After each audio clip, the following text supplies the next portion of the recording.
do before.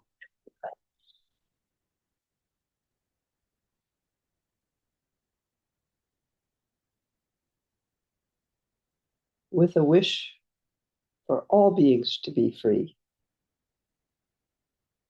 free of the constriction and contraction of held belief systems and thought patterns, free of the automatic reactivity of held and learned emotional patterns, and free of distorted perception. I will always go for refuge to alive, vibrant, radiant, spacious awareness until awareness is ongoing, like the flow of a river. Enthused by wisdom and compassion, today, in the presence of all Buddhas and Bodhisattvas of any lineage and or time, or no lineage and beyond time, I generate the mind of full awakening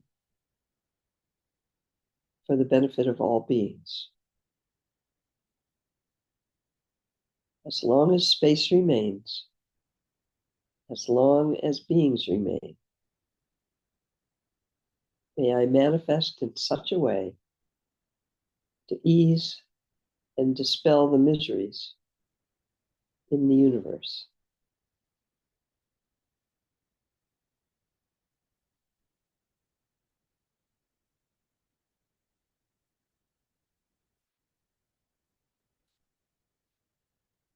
Before we get formally started, I wanted to offer.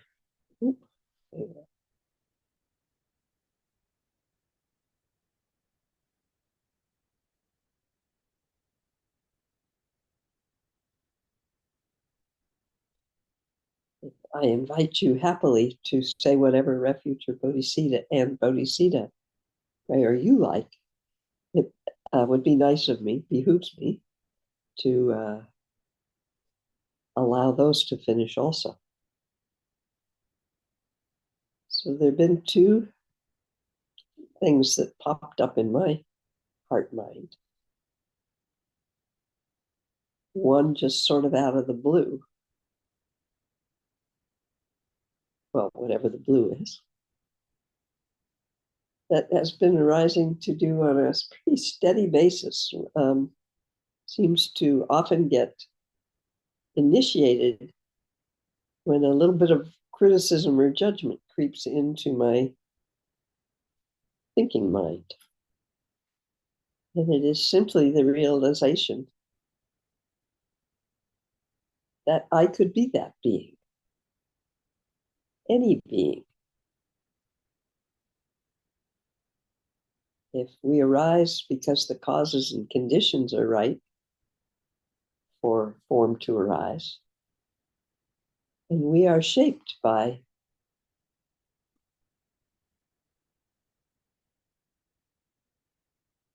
our experiences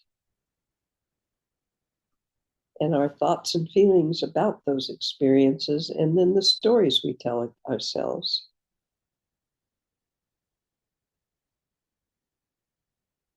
Then it became, I've always known it kind of intellectually, but it becomes fairly obvious that this form could have arisen as anyone. And that sort of shifts something for me, so I thought I would pass it on.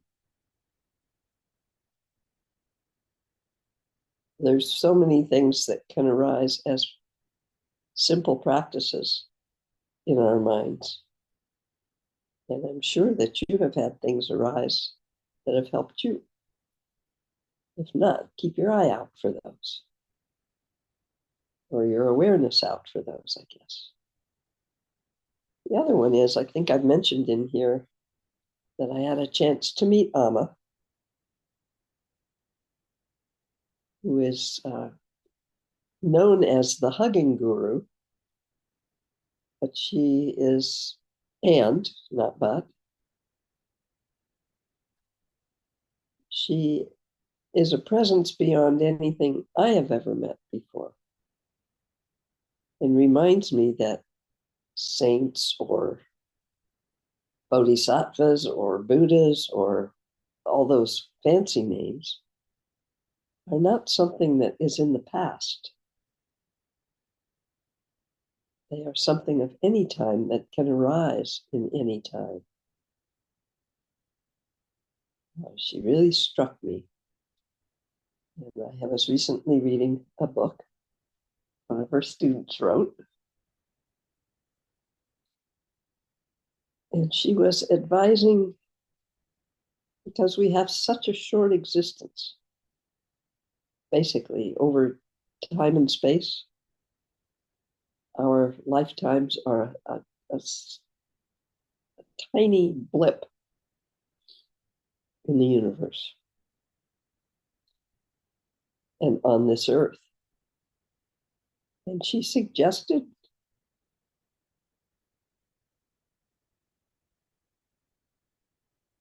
to perceive our time here like a visitor. And for some reason, that really struck me. It struck me where my family is concerned, my grandkids, and my daughter and my son-in-law and my son, closest family that I have.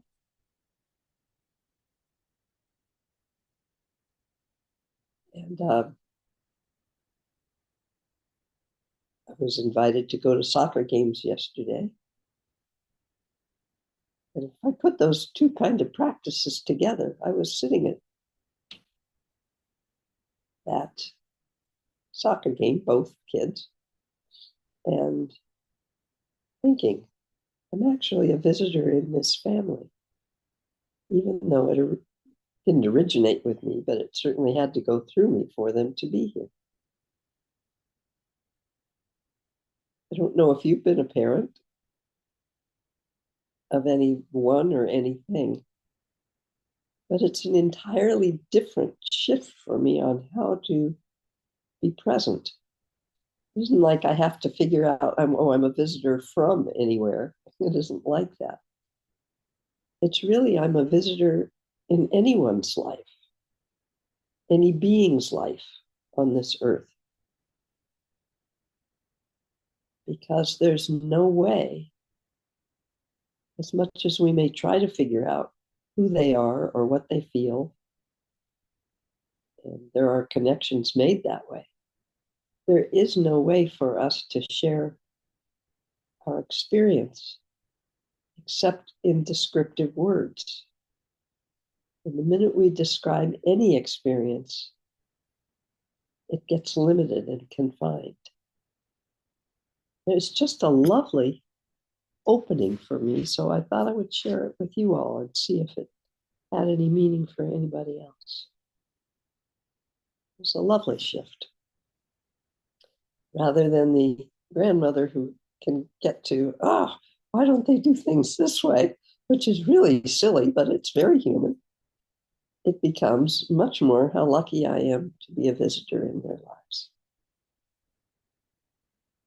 A visitor on the earth. It may shift our perception of our interactions on the earth with any being and the earth itself. I am a little blip of a visitor in the earth's history.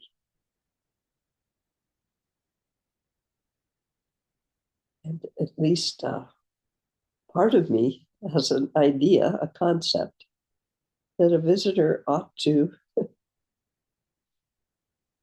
respect where they're visiting, what they're visiting.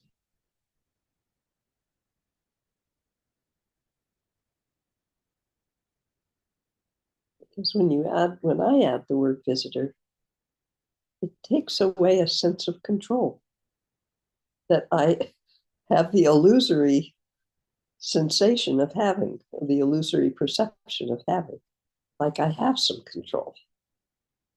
Actually, I'm just a short time visitor in the long history and the billions of beings that have arisen and dissolved and will continue to arise and dissolve, if not on Earth eventually, in the universe. Kind of different and kind of relaxing.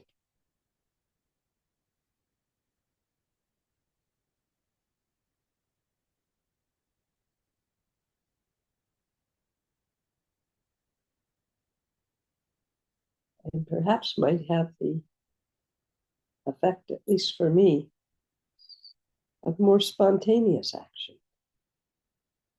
not getting caught up in the past or the future. But I'm a visitor in this moment, right now. And as a visitor, I might perceive something that arises. It's not a vow of non-action. It's not a Star Trek vow. I can't remember exactly what that is, but it's non-interference in any, as visitors. It's not that vow, because spontaneous action might arise.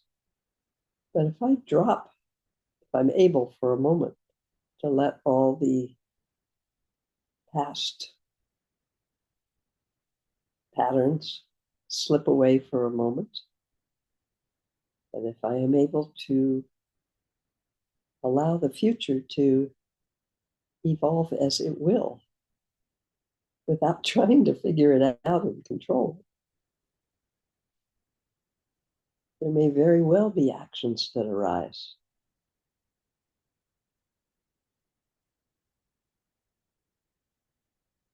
A visitor who saw someone stepping off the curb, for instance, if you don't live in England, looking the wrong direction for traffic and stepping right towards in front of a car, a visitor would surely reach out and grab them and bring them back without a whole lot of thought.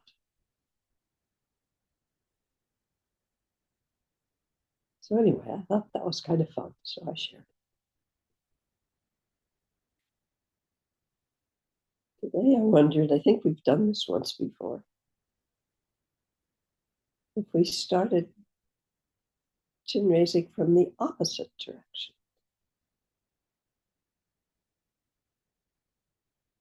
Not from our single perception of ourselves, if we began it from the opposite direction. Almost every culture has a creation story.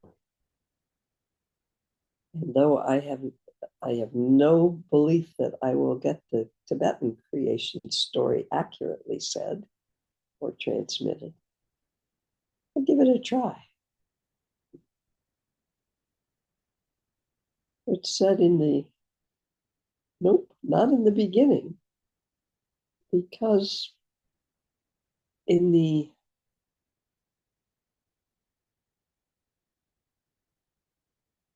undefinable, indescribable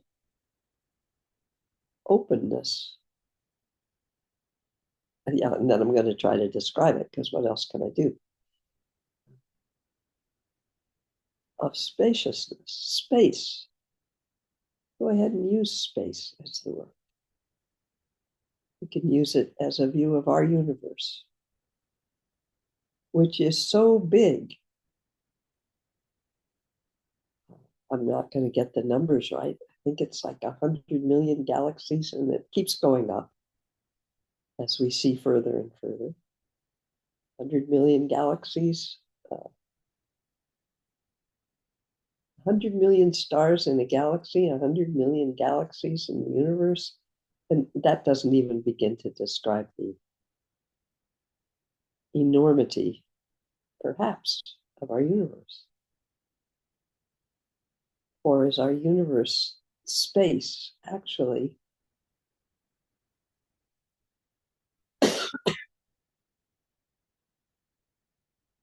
the arising of all time and manifestations at the same time? That would make it get bigger and bigger, I suppose. I don't know. No, that would include future. Just some fun ways to start to rest into something that is so big we can't really imagine it.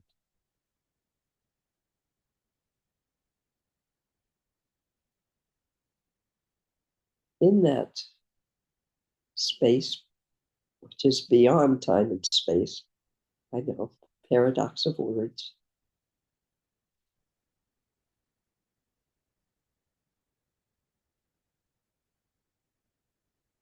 there was only space.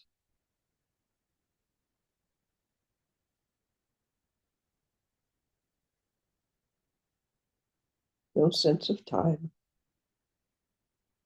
no manifestations.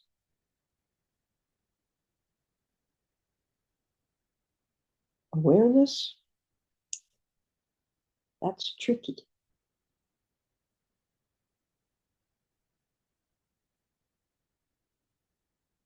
Something to rest in,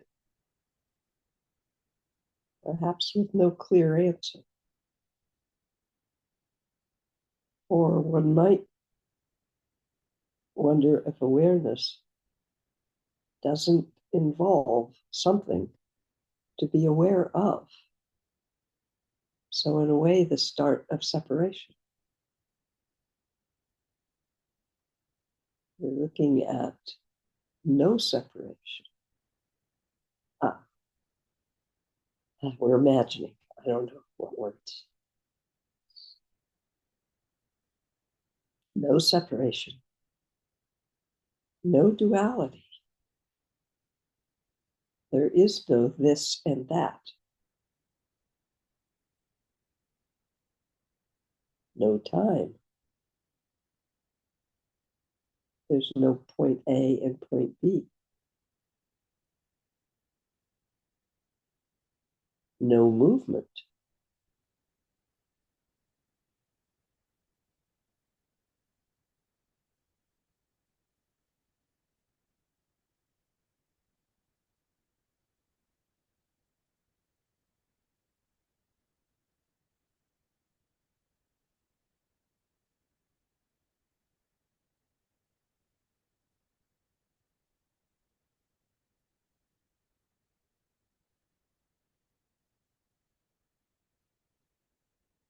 Because we are resting in something that there is no potential to rest in,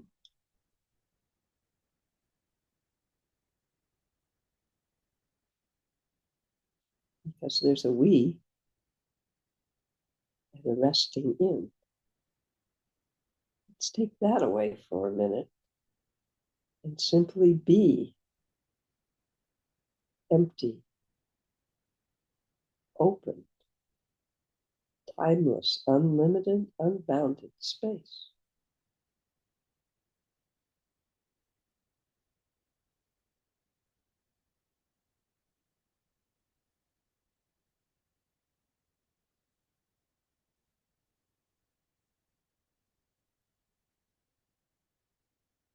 Refuge.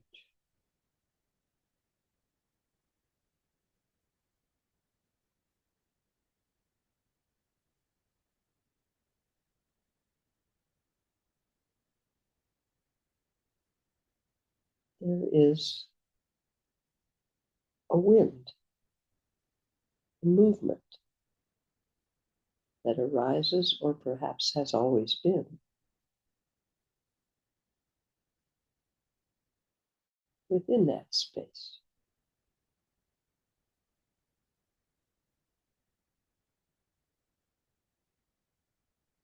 And with that movement,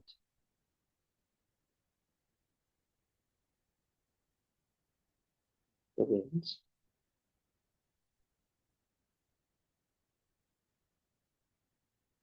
lives. Within that is the compacted,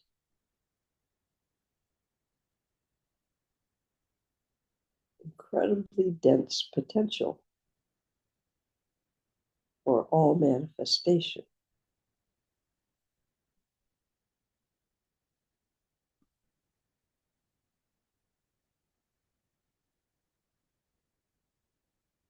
No analogy works perfectly.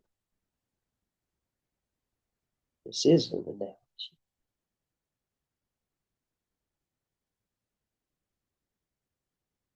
Within the wind, the movement,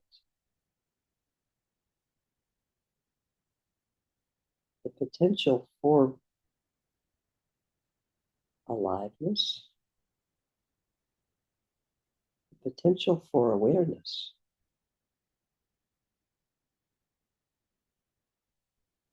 is present.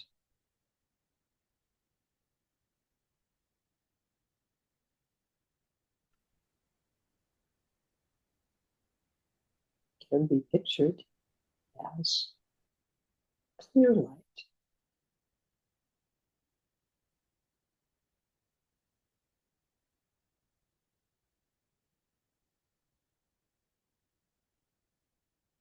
And this light penetrates all of space.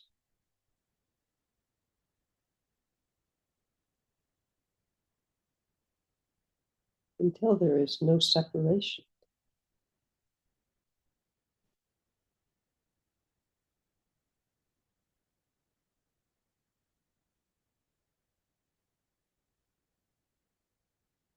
Because there is movement in this light, never static,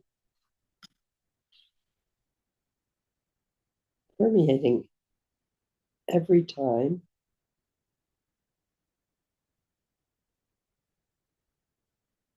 every bit of space, unlimited.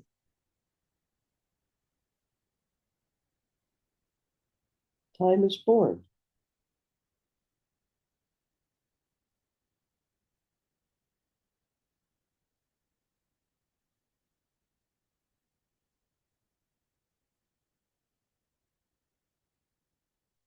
Because there is movement, and therefore time, and there is light, comes with awareness.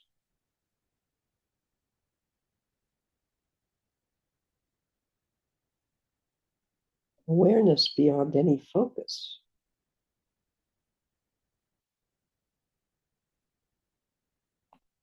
For there are no manifestations yet in this story.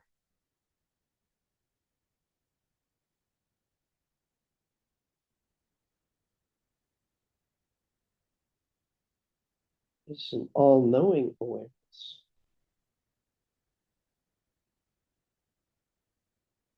An all-present awareness.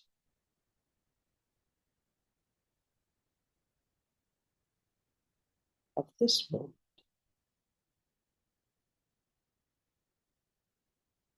In time and space.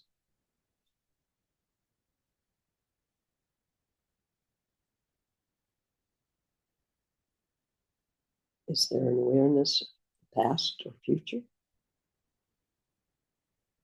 I don't know.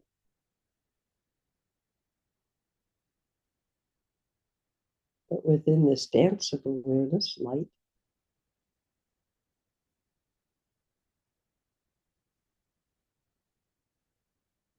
whether your perception includes a big bang as the source of that light, as an explosion of all the potential for life manifestation.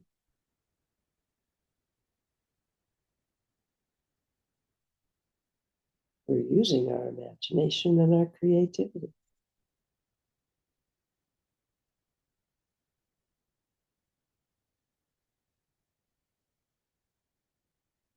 It gets pretty wonky when you deal with time and space, and no time, and actually no space.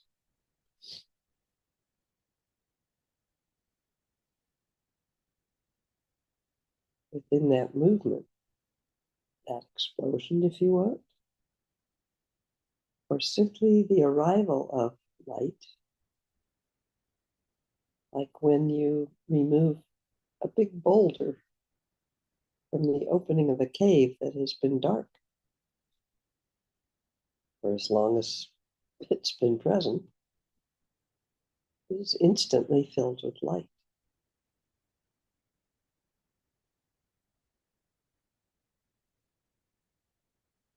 And this dance of light, awareness,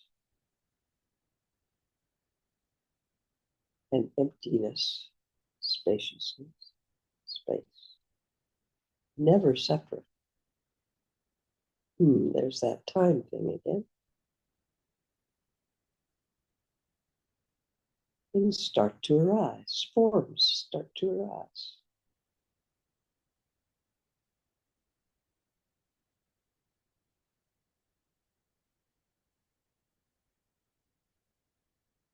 There's something in here about turtles going all the way down, but I don't really understand that part of the story in Tibet.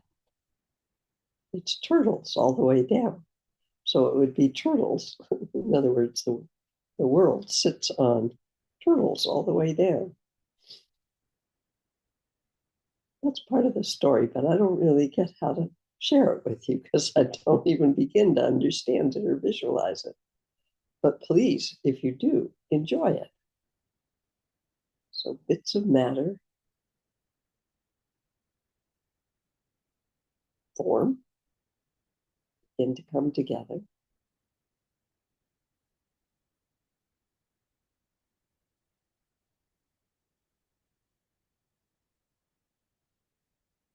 We could say over time,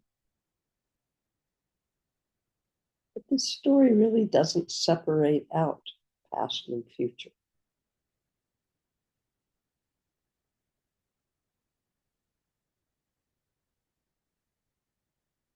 Time is a concept.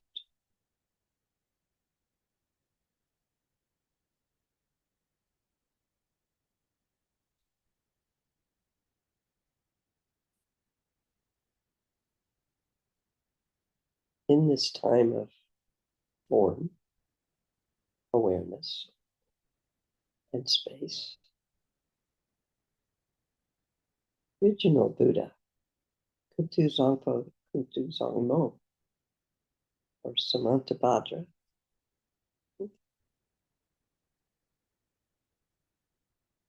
awareness arises and perceives all the different arisings of form, like an incredibly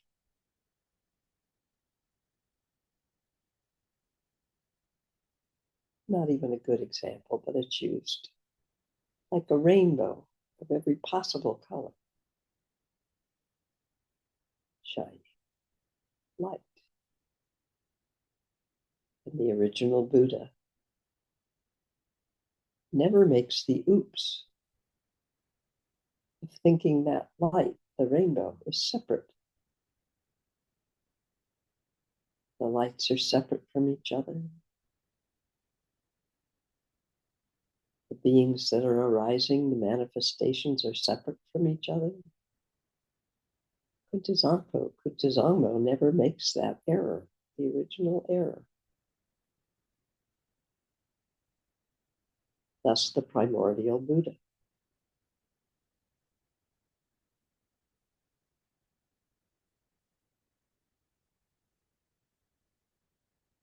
And planets form, and oceans form, and every possible manifestation has the potential to arise, and many do.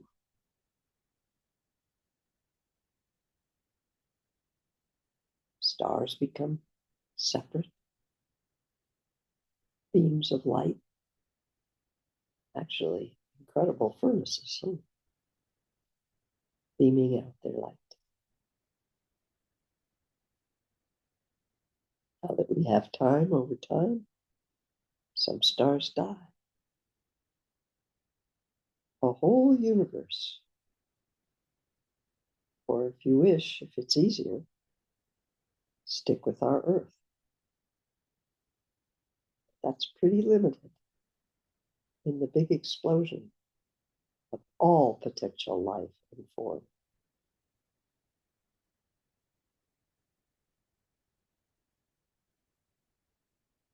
What of those manifestations, all originating from the same clear light awareness space, light,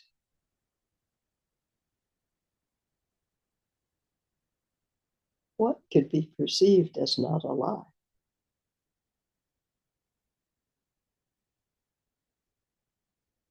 Or separate? Or somehow individual?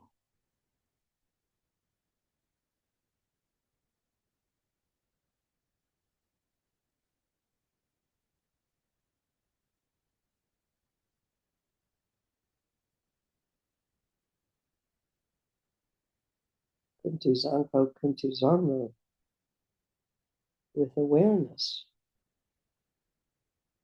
that did not separate into self-awareness.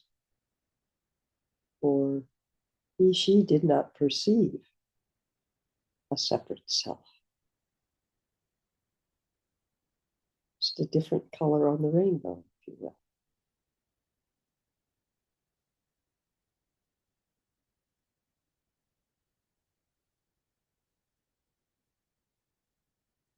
We can rest right there, right here, in that radiant light. Luminosity, no words touch that.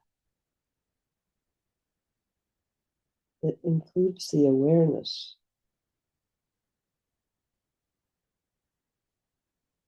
includes, is never separate from, is the awareness.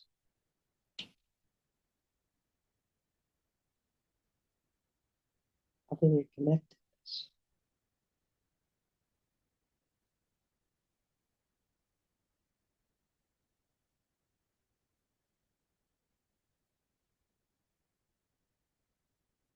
Awareness is bright.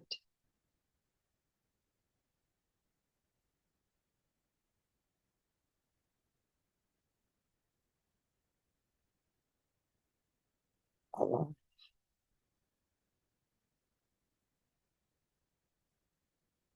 Unlimited.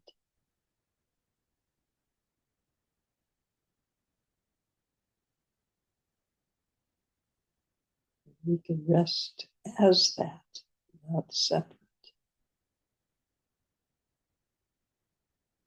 Perhaps as one of the colors of the rainbow.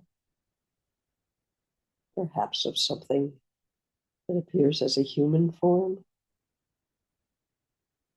or a fly form,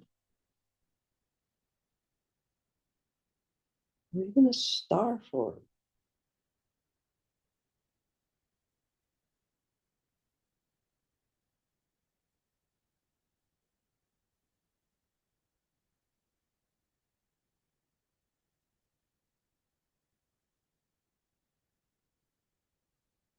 Or no form at all.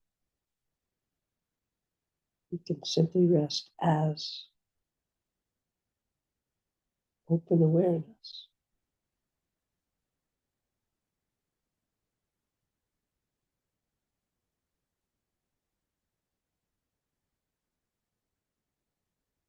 The very spark of life. Spark of energy, spark of light, that all beings share.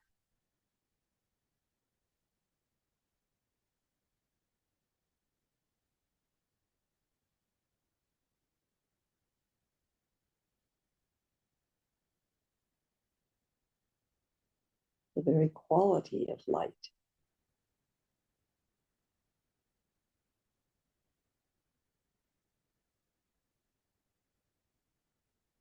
present in every form.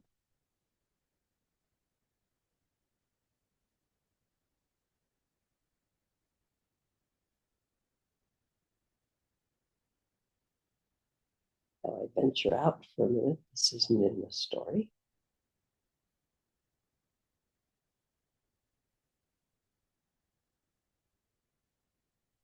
Two rocks,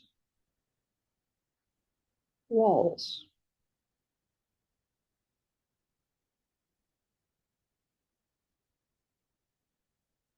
objects that we perceive as not alive. And yet, what are they made up of? That same no thing, nobody can find as a thing.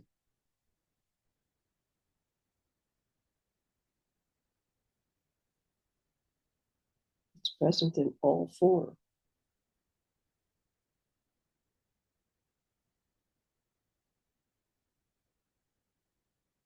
From the dance of alive awareness in unlimited, unbounded space beyond time and duality.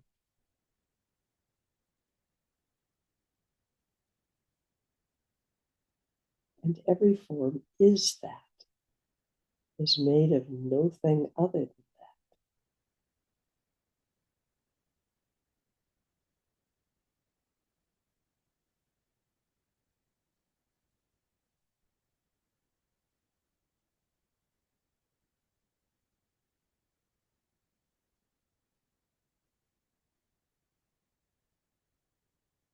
And yet, look at the display, the arisings. So many different arisings.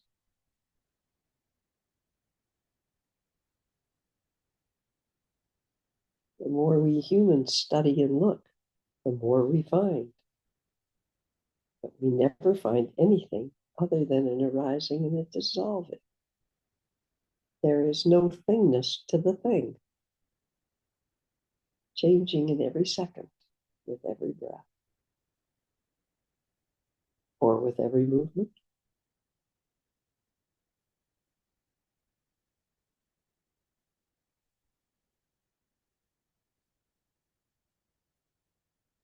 It's kind of awe-inspiring, at least for me. There is such a thing as a virtual particle. That's been kind of agreed on scientifically. Where does it go? But it's not in our universe.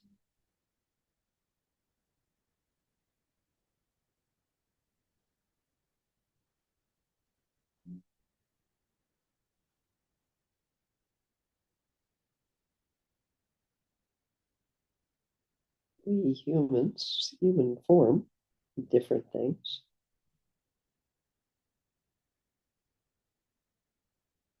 At least believe we're at the top of the intellectual scale. We're really smart.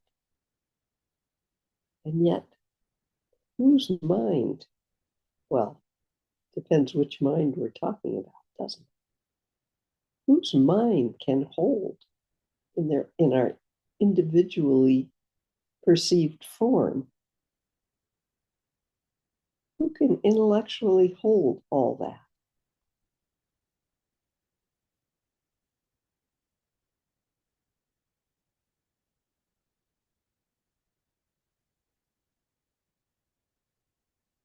A little beyond us.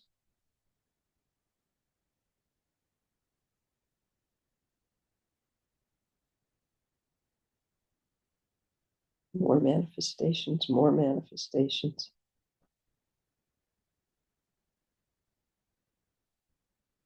Everything, everywhere, all at once.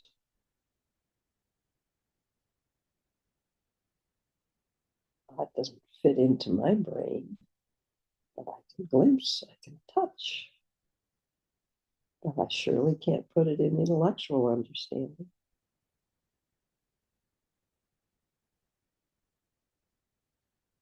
This being that's so sure it's an I, from a little bit of wind, movement,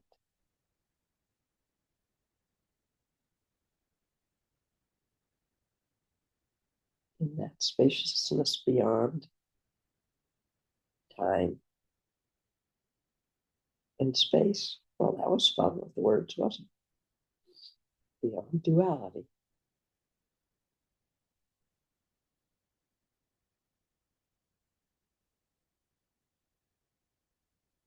You said we are.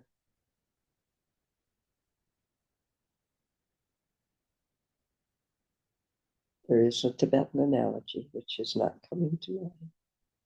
A grain of sand. Let's do it this way. But a grain of sand on a single turtle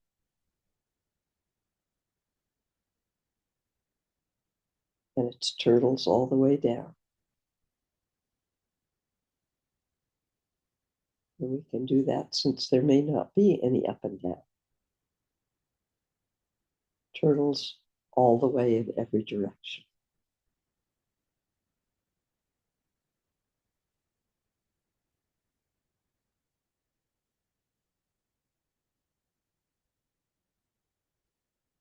Now, if we change that analogy or metaphor, whatever the heck it is,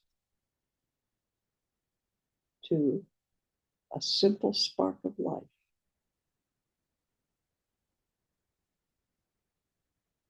a simple conglomeration of moving being parts,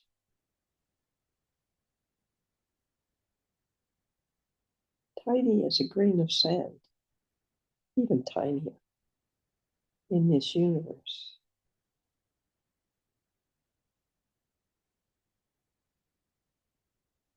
But in all directions, connected with all the grains of sand, never separate.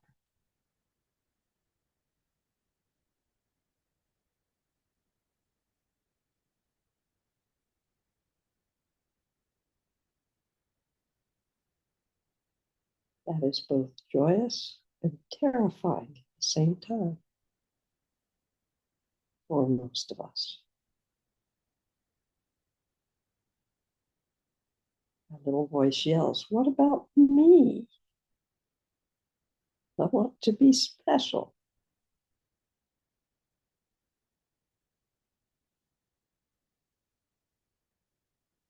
But there can be a relaxation, and there can be a relaxation. Oh, this me that I think of as me is simply a conglomeration of experiences based on interactions with other beings.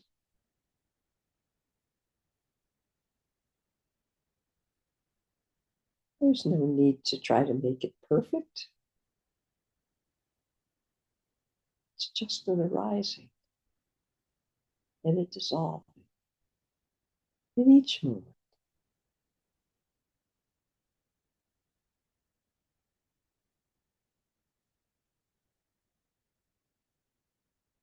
And that affecting that we talk about like it's in the past that shaped our patterns is in every moment, every breath, affected here, now.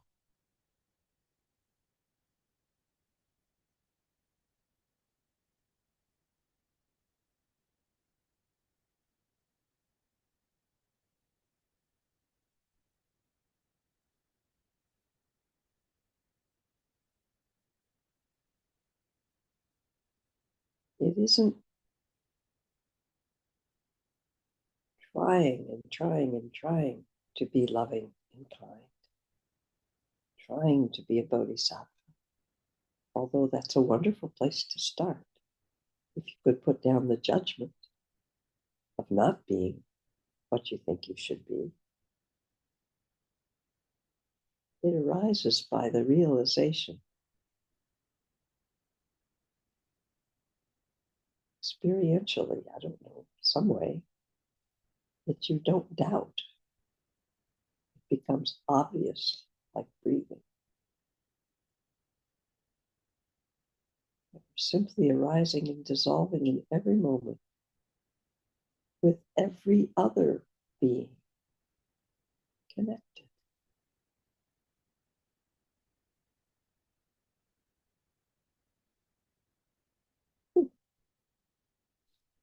It's bodhicitta, true bodhicitta.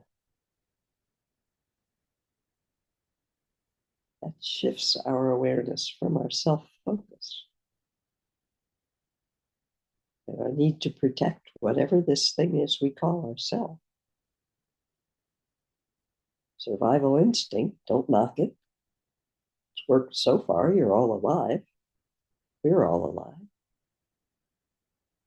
Part of this manifestation. The only thing that shifts it is the realization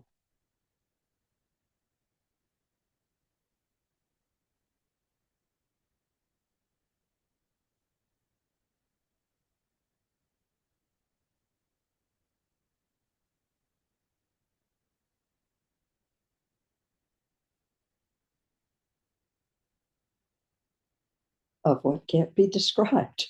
That sucks.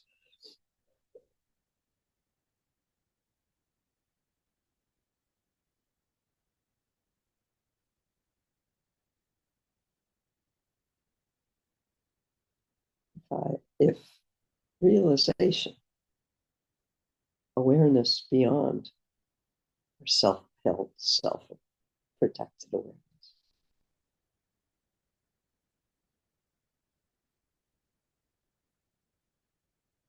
we're lucky enough to fall into that awareness at times,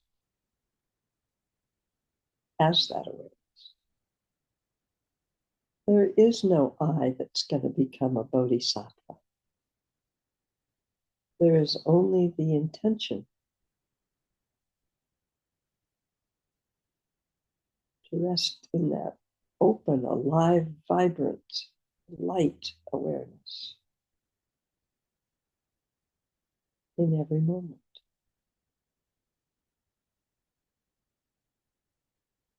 The bodhisattva part takes care of itself.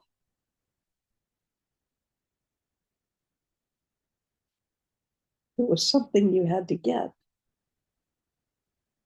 and something you had to do. It's a come and go. And that's better than no intention at all to be of any benefit to anybody. Of course, opens a doorway.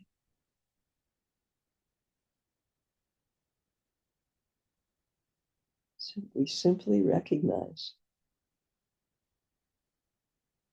that not only are we all in this together, we are all this together.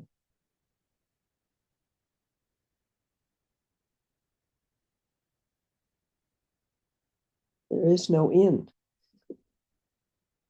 There is no this.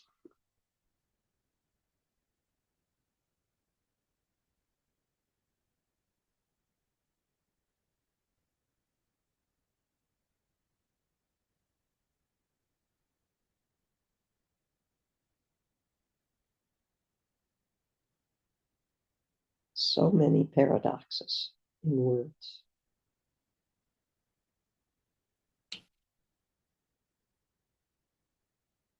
Till that realization, I like the phrase, is ongoing, like the flow of a river. We still have to try until there's no trying. It's like we still have to meditate, even if it's 3 minutes, 25 times a day or 100 times a day. Awesome. What does that add up to? Let's see. Let's make it 2 minutes. 100 times a day. I believe that's 200 minutes of meditative time. And yet we get so proud we're sitting on the cushion for 30 minutes or an hour. Oh, or I sat for 2 hours. I'm really special. That's kind of funny, isn't it? Sorry, I digress.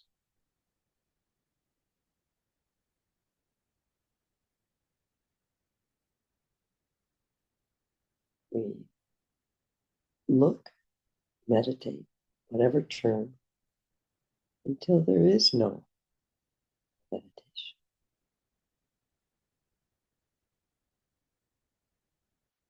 We try again and again until there is no try. The unfairness is we can't make that happen. But we can hang out together and remind ourselves again and again that very longing that brought most of us in here. Longing for something we sensed beyond what we could understand.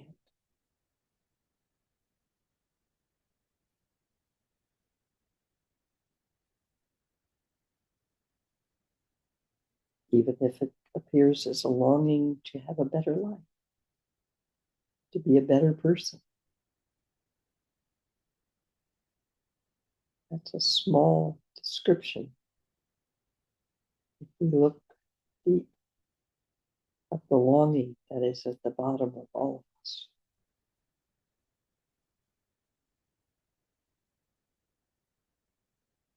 Lots of descriptions of it.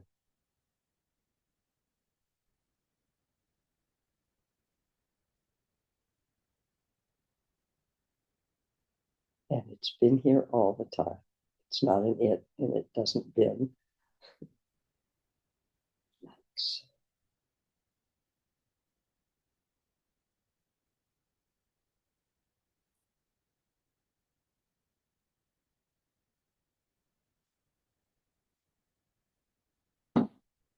May we continue to remind ourselves in our groups, in our practice individually. Well, that's a funny word.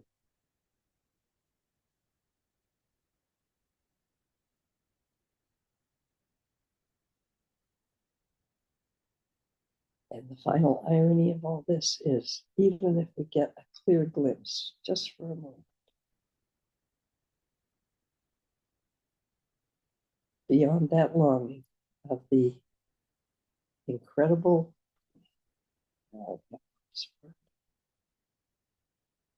gets translated as bliss.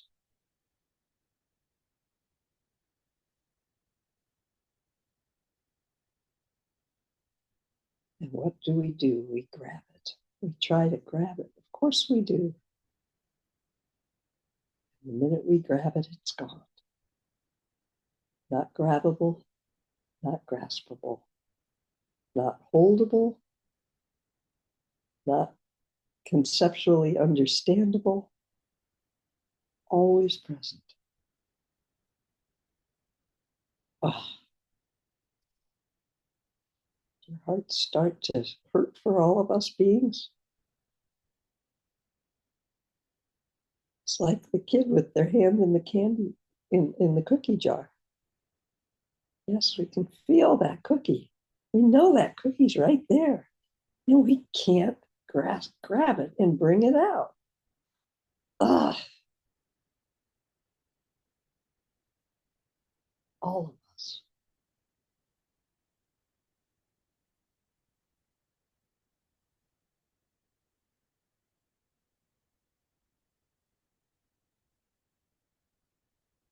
Infinite number of beings.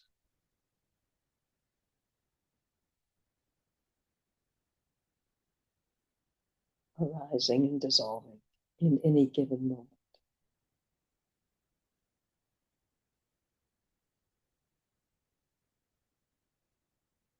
Rising and dissolving as the very thing we long for.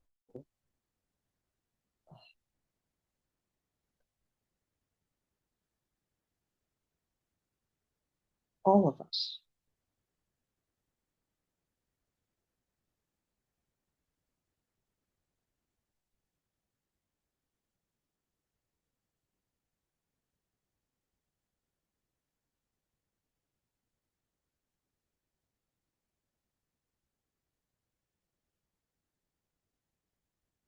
Enough. I'm going to let you go.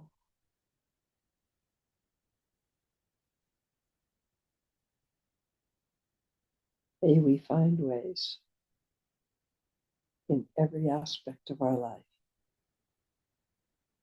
to remind ourselves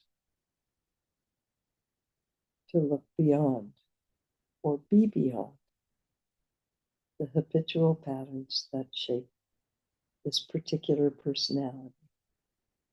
Such a tiny part of who you are. Who we are. Look at who we are together. What arose today didn't arise from me, my friends. It arose from the openness that each of you was able to bring in. And whatever magic happens, magic being what we can't explain. May all beings have opportunity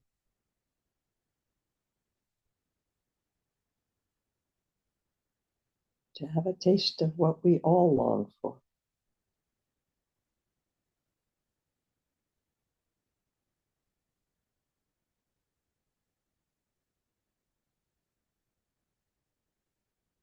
May we all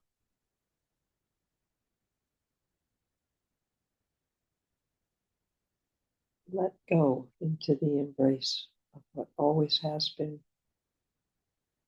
is always present, and always will be.